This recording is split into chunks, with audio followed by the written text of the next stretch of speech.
ก็กาแฟดาวดูห้าอยู่ดูห้าไปห้องกันลุ้นฝากเครื่องคุณรถไปจะฝากเครื่องมาฝากเด้อห้องกันลุ้นนี่อ๋อได้เวียนผู้ร้านวะเนี่ยไอ้น้องโอ้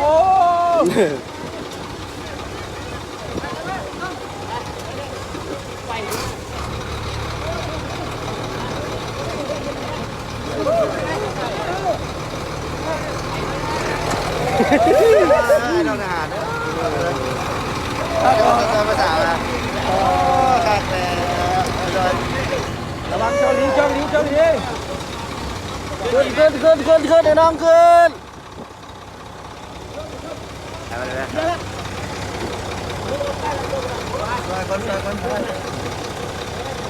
โอ้รถเก่งกันนั้นไปไว้เลย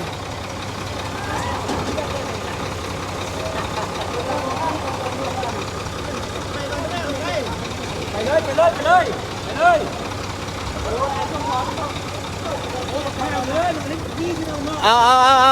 าเจ้าขึ้นแม่เอาเจ้าขึ้นมาเจ้ามาขึ้นมาขึ้นมาได้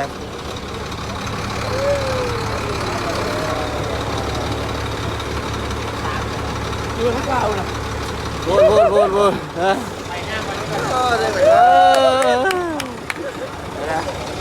สาวจะดีเหรอม้วนในชื่อนะเนาะ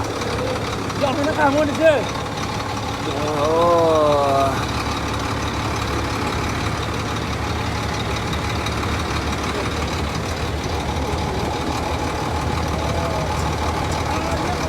น้ำท่วมพี่น้องใส่ยะ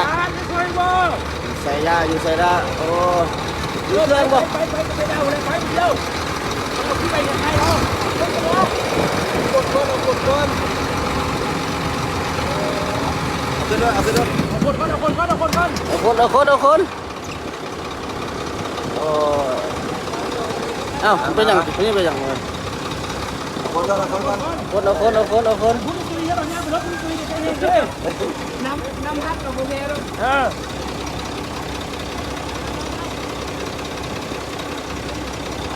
เอาขึ้นเบิร์ดใครต้องการขึ้นก็ขึ้นเบิร์ดโอ้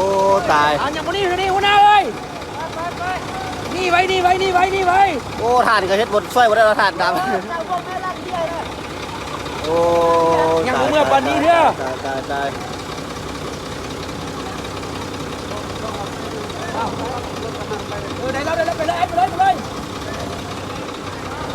แล้วไปเลยโอ้น้ำกำลังขึ้นปิ๊กน้ำไปเลยน้ำขึ้นปิ๊กอย่างวันนี้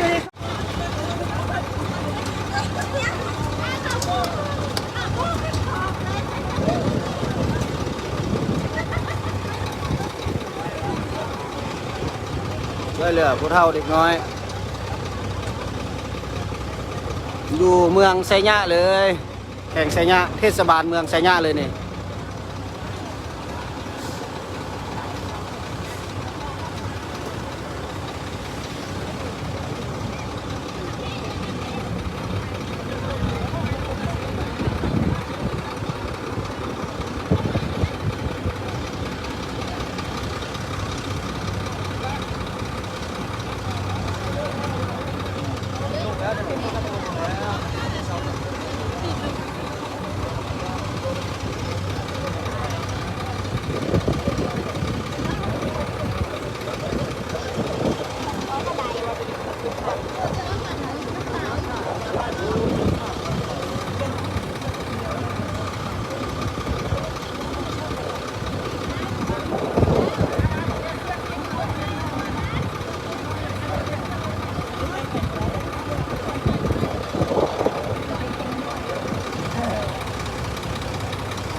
บ่มันเป็นน้ำเลยใส่น้ำ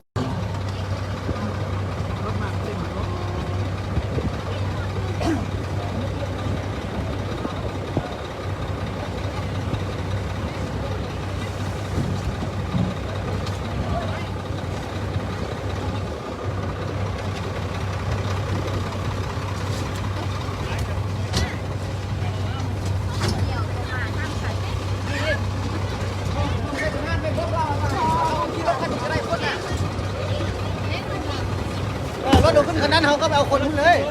ไปบอสปารถนั่นเอาขึ้นทางนั้นแม่เขาก็ออกไปเอาคนเลย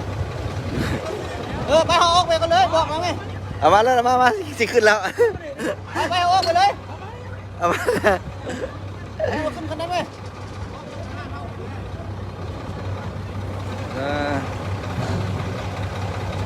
น้ำไหลแห้งนะ ไอ้ทหารกระเจ้าขึ้นคนนั้นก็ได้หรอกมาบอกกระเจ้าก็ได้ไปเอาออก เอา ไปเล ไว้ ย ก้อนอันนั้นเอาแต่อันนี้ไปก้อนเอานั้นไปไว้ก้อน ไปเอาออกไปเลยเอาออกไปเลย แม่น้ำหุงแม่น้ำหุง ไปเอาออกไปเลย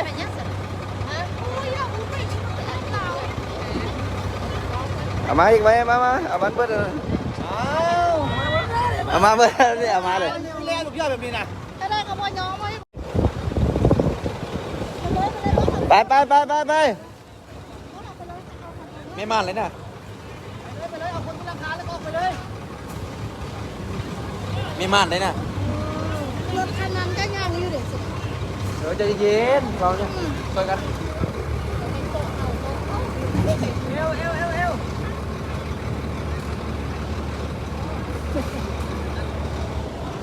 เข้ามาเบิ่งแล้ว 7,000 คน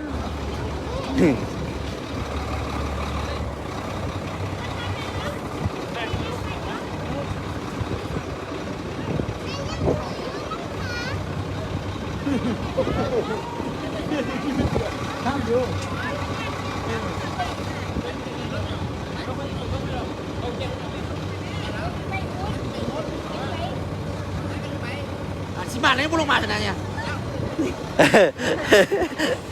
การเปียกเหรอการเปียกเหรอ มนมึงก็ลงเอาเมียมึงปุ้มเลยเนาะ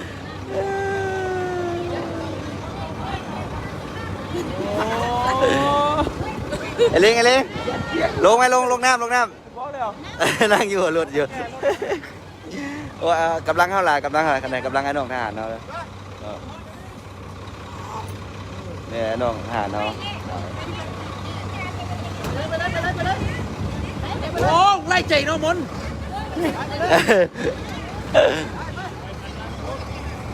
ที่จะพูดไล่ไปซ่าปะเนี่ยนั่งขี้ขับขึ้นมาให้มา ไปละต้นเต็มแล้ว น้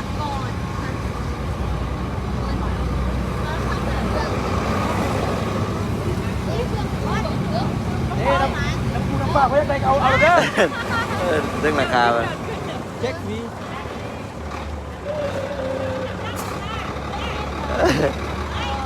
เอา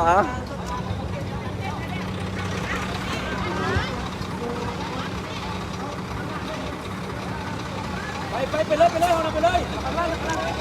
แม่นแล้วเสียโก้นั่งถ่ายอยู่สิแหล้วถ่ายวิดีโอให้เบิ่งเลยนะกำลังเขาหลายอยู่ไอ้น้องทหารเขาเด้ไอ้น้องทหารเขาหลาย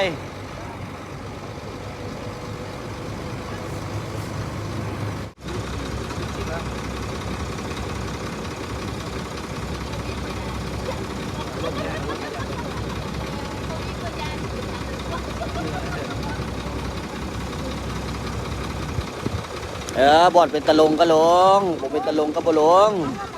เสียโก้เอ้ยเอาไอ้น้องเขาก็ลงไว้ไอ้น้องเขาละ ลูกใครลงบ่ลูกใครลง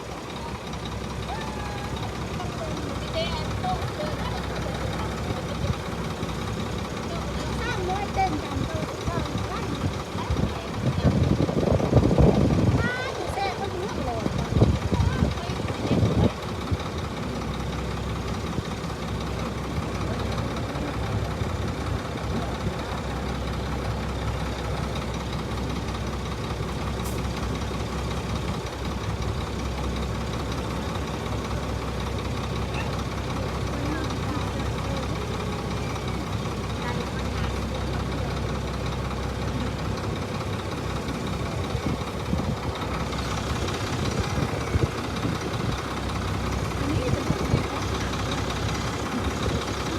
ไอ้น้องกำลังทหารเขาหลายไอ้น้องเขา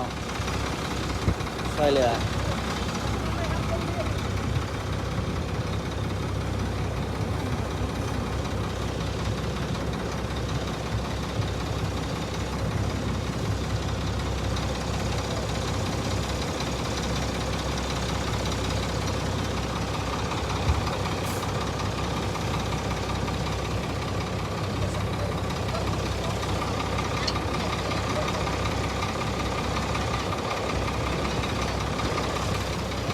น้ำแม่งมาจิ๊กๆน้ำนี่ไหลมา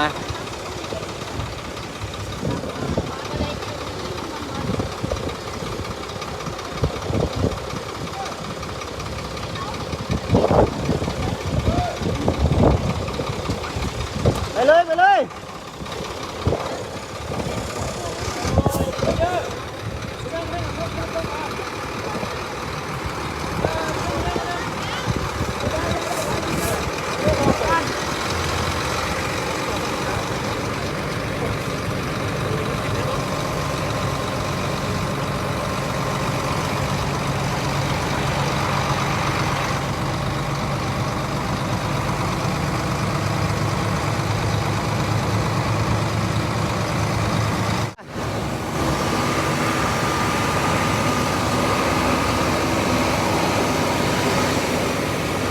ว่าน้ำมานะ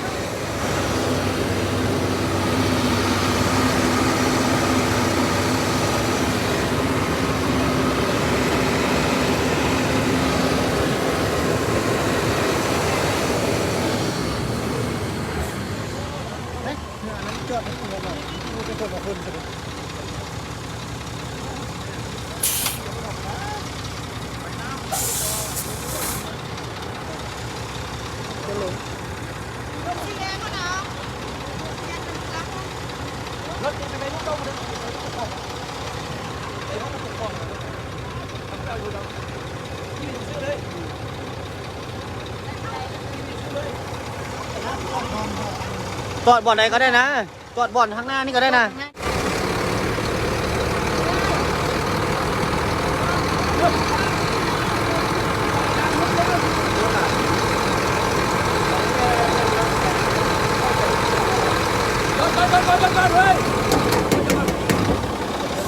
เก๊กช่วยว่า ถอยเอาคนถอยเอาคนวันนี้ไม่ได้เรื่องกิ๊กวันนี้ไม่ได้เรื่องมา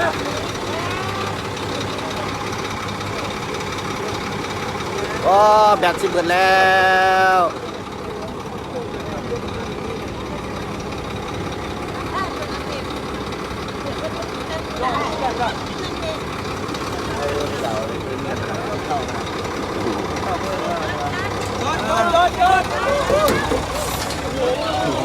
ไม่เห็นกันกันมา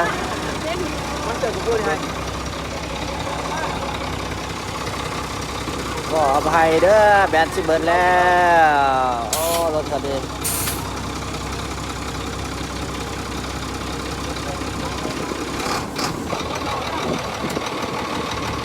ย่างไม่ได้ที่นี่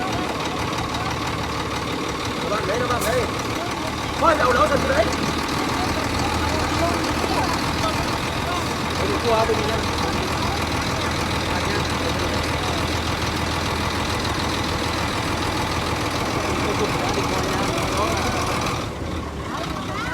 เดี๋ยวอย่าน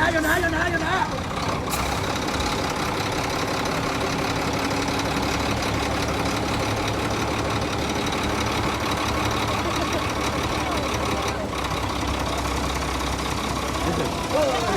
มันจะคุยเนี่ยว่าเด็กแห้งนะการเขาซักมาตรงนี้เขาซักมาเขาจะขึ้นมา ตัดมันตัดแสดงว่าแบตเบิดเด้อโทรศัพท์น้องเลยอยากจะไล่ดิจ้างไว้หน่อยจริงเลยถึงก็ไล่เหมือนกันนะ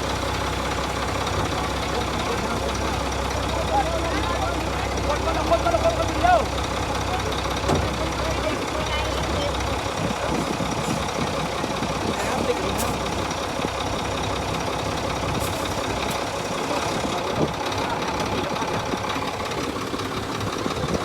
น้ำให้ขึ้นจิ๊กๆน้ำนี่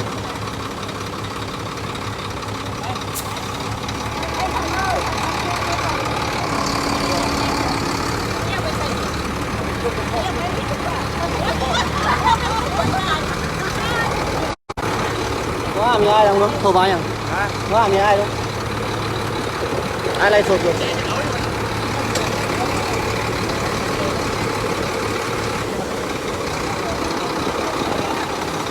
Đỡ hung ở lùn đỡ phải mà phát sang màu đỡ chưa mà hot leo hung ở lùn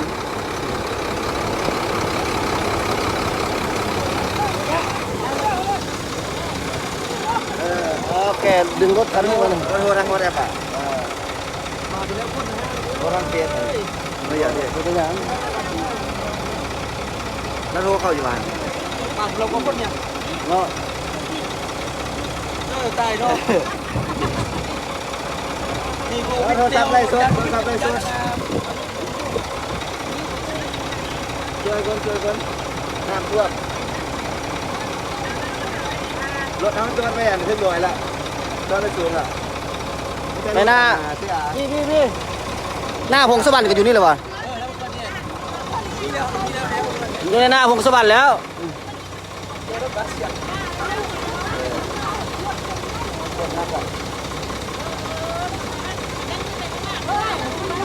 เฮ็ดหยังเพิ่นเฮ็ดหยังกำลังแก้รถโทรศัพท์ไม่ไล่สดเด็ดๆไล่สดเนี่ยดูอ่ะมาหับนะถ้าไล่สดอย่างนี้นะมาหับ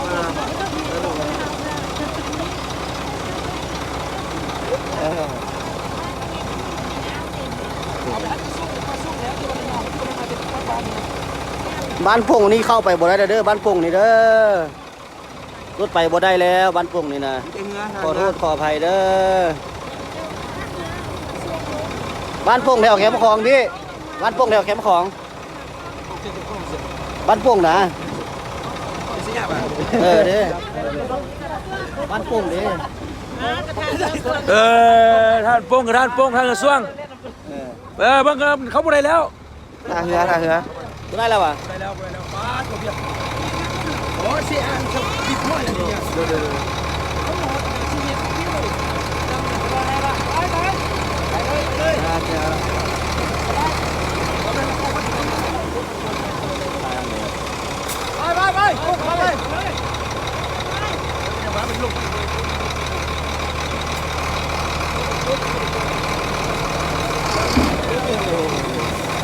เสื้อขาด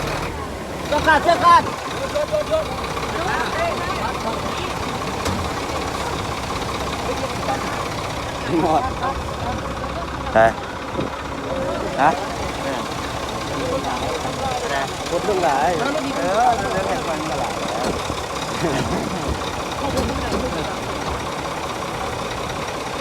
บ้านโป่งไปบ่ได้แล้วบ้านโป่งน่ะรถไปบ่ได้แล้วบ้านโป่งไปบ่ได้แล้วบ้านโป่งน่ะน้ำท่วมหลาย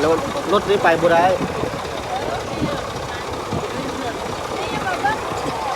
จำนี่ก็อย่างนั้นแล้วนี่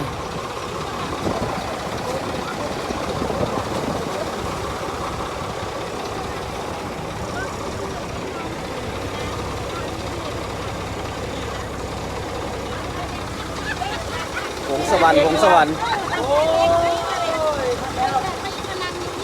เอาไว้กินเองก็เด้อเอาเองลงแล้ว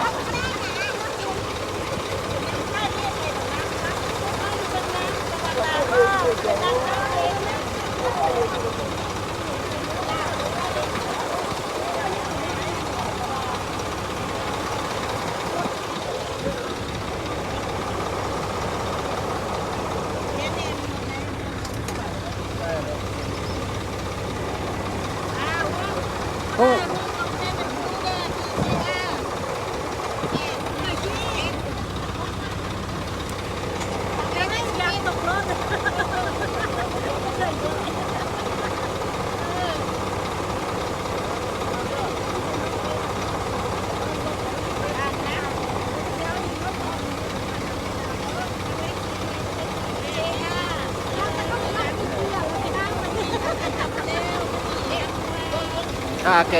ก่รถ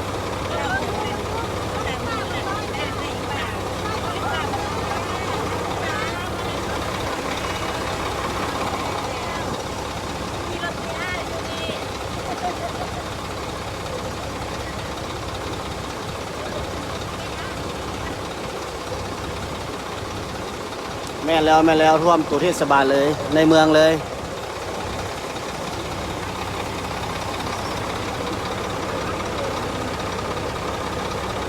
คนละไปเดือดร้อน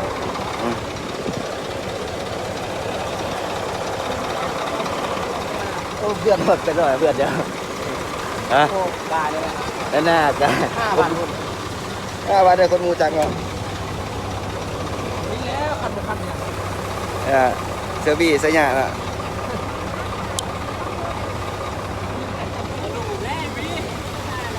เว้ยเลยละ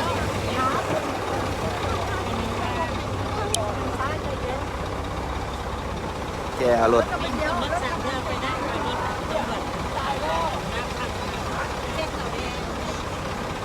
รถตั้งค่าหลายเนาะรถนำทางรถใหญ่รถจักรออกมาได้หลายคันเกือบว่าทุกหลังคาเงินในรถจักรเนี่ย รถจักรแม่นเลยทุกท่าเลย ทุกหลังคาเงินในรถจักรเนี่ยออกมาได้เต็มอยู่ในเลย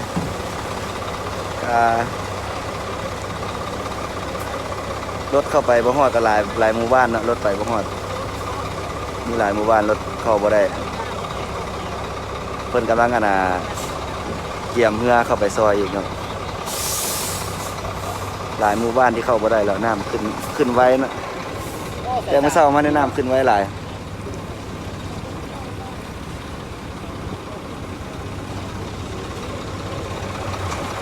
บ่ได้กินข้าวกินมีอยู่เทั้งเงินมา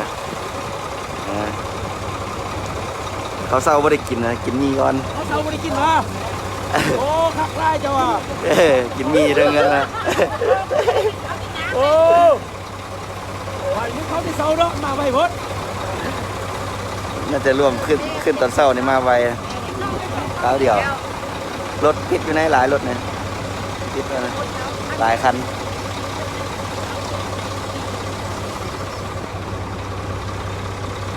เสื้อกล้ามอ่ะก็เสื้อกล้ามมัดเมื่อกี้นี่ขาดเนาะทกแห้งได้ทกแห้งแล้วเสื้อขาด โอ้เสียฉากได้เสียฉากมาจากใครมีเสียฉากไอ้คนเนี่ยเอามาแล้วบ่ ตามมาใส่ซากแบตที่หมดแล้ว เอาเพื่อประเทศเขาบอกขี้แบบนี้เนาะเพื่อมันพอดีกันแล้วพร้อมแล้วทำไมปัญหาโปโซ่น่ะ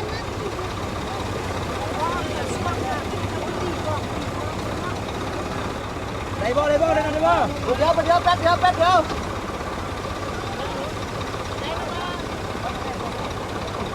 คอยตัวบ้า ไสยะเนาะอยู่ไสยะบุรีเนาะแข่งไสยะตัวเมืองไสยะเลยเนาะอยู่ไสยะบุรีเลย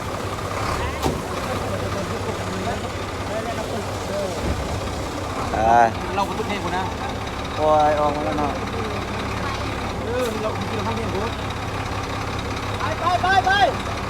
ไปไปใจเย็นบอกเราไปทกตึกมือขาดนะโอ้เห็นบ่ไปแล้วไป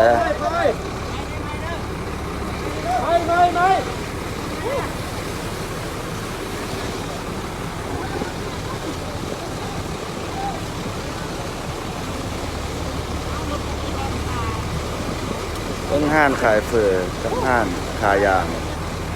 เราเนี่ยมาพูดเรื่องอะไร ห้านแน่ ไล่ปันนี้ปกติอ่ะ ห้านขายเฟอร์ห้านขายยางอยู่ข้างในห้าน ปกติมันโดนชำนี้เนาะ ในธนาคารพงสวรรค์เมื่อเช้าในน้ำยังบ่เข้าเนาะแต่ตอนนี้นี่กำลังเริ่มละใกล้สิเต็มละน้ำแห้งหลายแห้งแ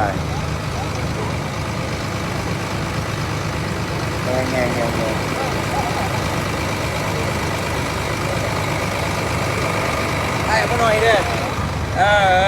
เนี่ย เงียบใส่ สองเนี่ยตรงนี้ ตุ๊กตาเมื่อวานอีกตุ๊กตา ตุ๊กตาหน่อยตามเสื้อมาอุ้มตุ๊กตา แปลวขนอยู่น่ะ ฮะ บ่อันนี้มันเดี๋ยวคนเอายังไงคนเอา ไปสาว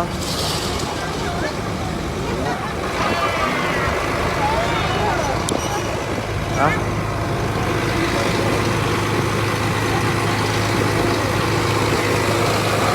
โอ้มันไปจุดแก่ใดแล้วบอกเด้อแถวใดเด้ออยู่ไซย่าเด้ออยู่ไซย่าตัวเมืองไซย่าเลยเด้อเทศบาลไซย่าเลยร่วมกลางเมืองเลยโอ้โหกลัวนี่อันตรายเลย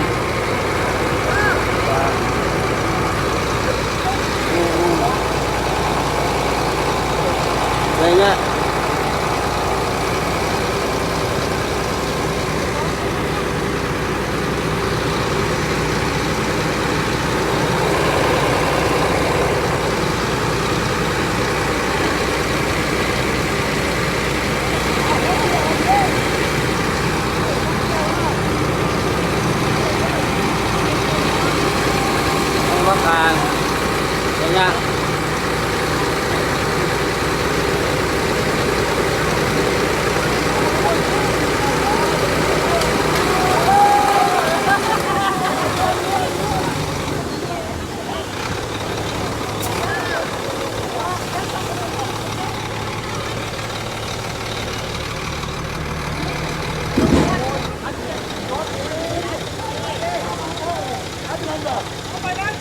ไปเลยไปเลยไปเลยไปเลยไปเลยไปเลยไปเลย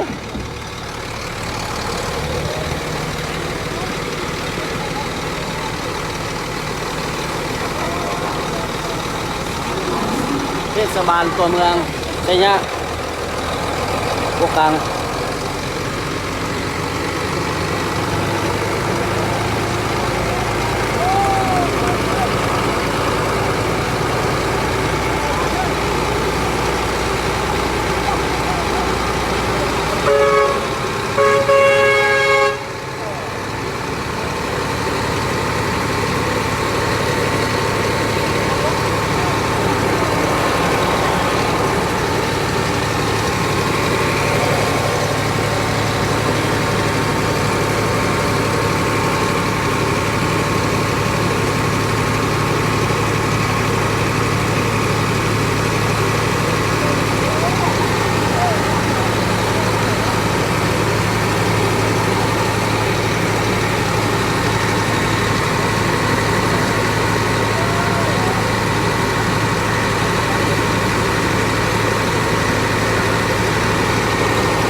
มาแห่ขนาด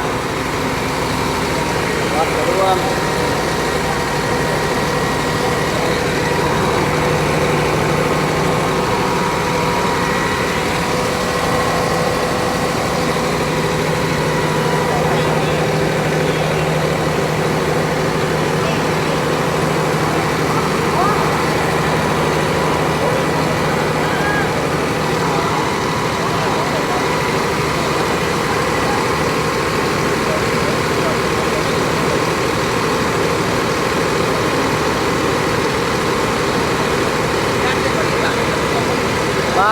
บ้านสี่มงคลพี่บ้านสี่มงคลมาแต่จะว่าคือออกบ้านบ่ได้กำลังบ้านสี่มงคลกำลังไปเด้อพี่โทรหากับเจ้าได้ไหมในเบอร์นี่นะเอาเบอร์มาตามมงคลได้อะไรเก่าละเก่าได้ปะเก่า11ไว้เก่า112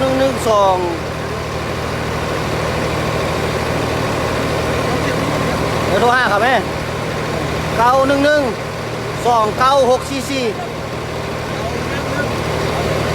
นี่ดิกำลังโทรเด้อกำลังโทรเด้อที่ตามตัว91126มัน29 644จุดแล้วนะ8ตัวเลย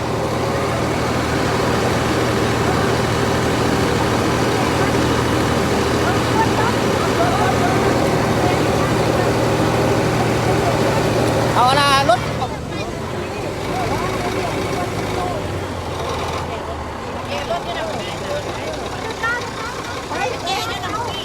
ไปเลยพี่โทรหาเขาหรือว่าเขาว่านะ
เมืองไซยะเมืองไซยะแข่งไซยะ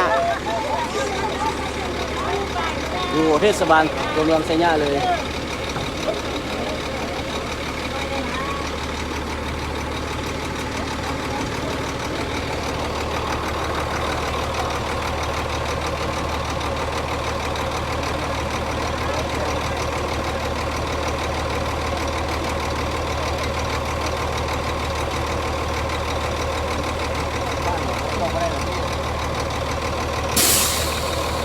ผู้ประสานงาน